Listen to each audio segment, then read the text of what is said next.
Пермь стала первой многоцелевой подводной лодкой, на вооружении которой стоят гиперзвуковые крылатые ракеты «Зиркон».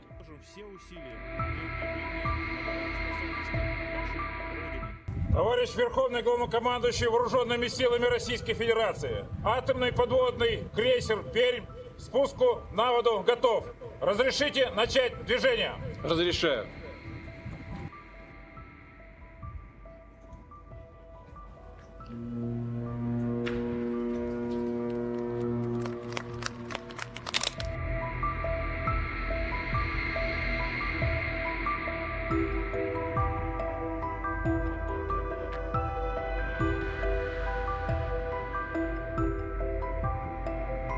In a major show of power, Russia launched a nuclear-powered submarine-armed hypersonic Zircon missiles as he visited the Arctic port of Murmansk on March 27. Russian news agencies referring to a video link from the Arctic port of Murmansk said Putin launched the vessel named Perm. Perm is Russia's first nuclear submarine built to carry Zircon missiles as a standard feature. Zircon missiles fly very fast with a 900-kilometer range, making them hard to stop once fired. Moreover, Perm is the sixth submarine in Russia's Yasen class and has some changes from older models. Пермь стала первой многоцелевой подводной лодкой, на вооружении которой стоят гиперзвуковые крылатые ракеты «Зиркон».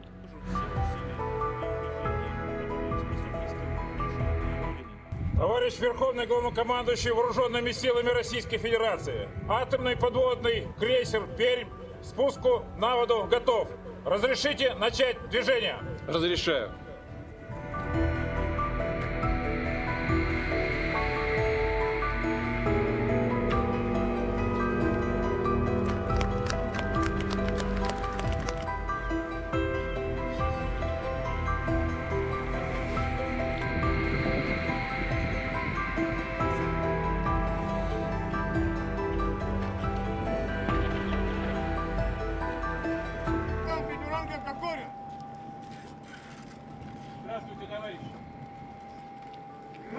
In Murmansk, the largest city north of the Arctic Circle, President Vladimir Putin vowed to strengthen Russia's global leadership in the Arctic.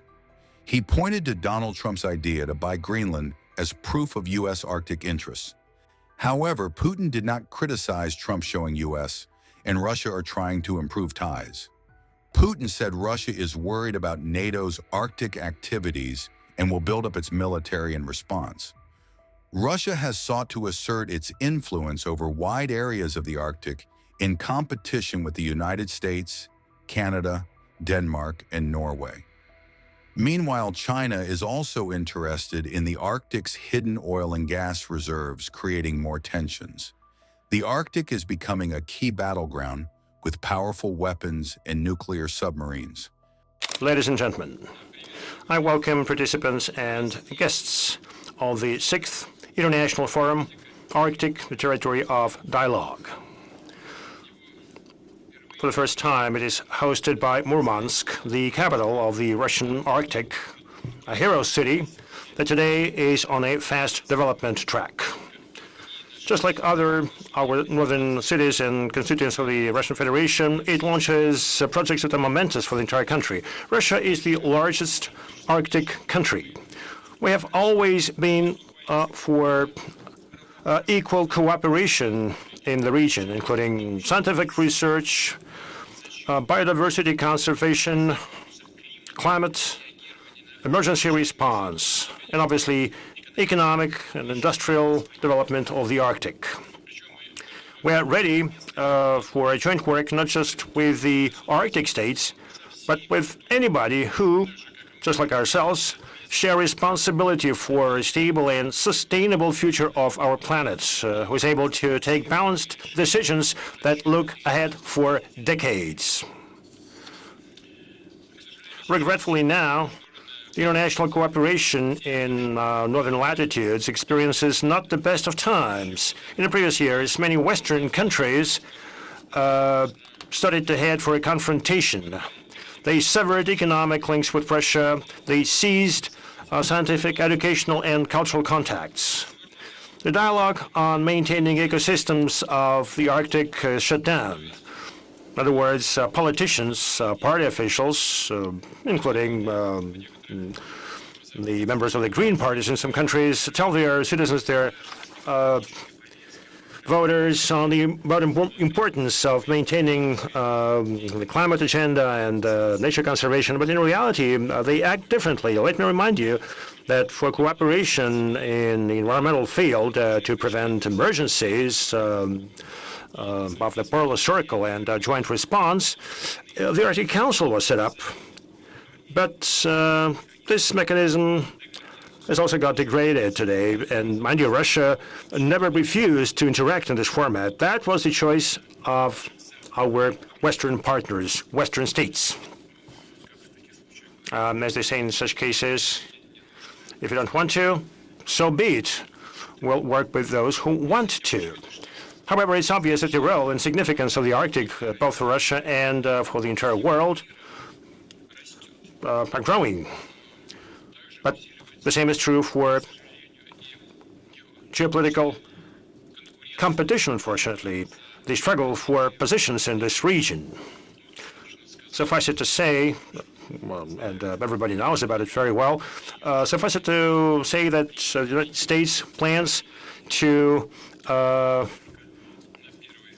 support the accession of Greenland. It's only at first glance, it might be a surprise for anybody, and it would be a grave mistake to believe that these are just some eccentric talk of new American administration. Nothing of the kind. In fact, such plans were obvious back in 1860s. Back then, the U.S. administration considered the possibility of annexation of Greenland and Iceland, but this idea was not supported by Congress at that time. Let me remind you that by 1869, the American papers laughed at the purchase of Alaska. The deal was called a folly. Alaska was called an icebox. And Polar Bear's garden of Andrew Johnson, the U.S. president at the time. So the suggestion to incorporate Greenland failed at the time, but now the purchase of Alaska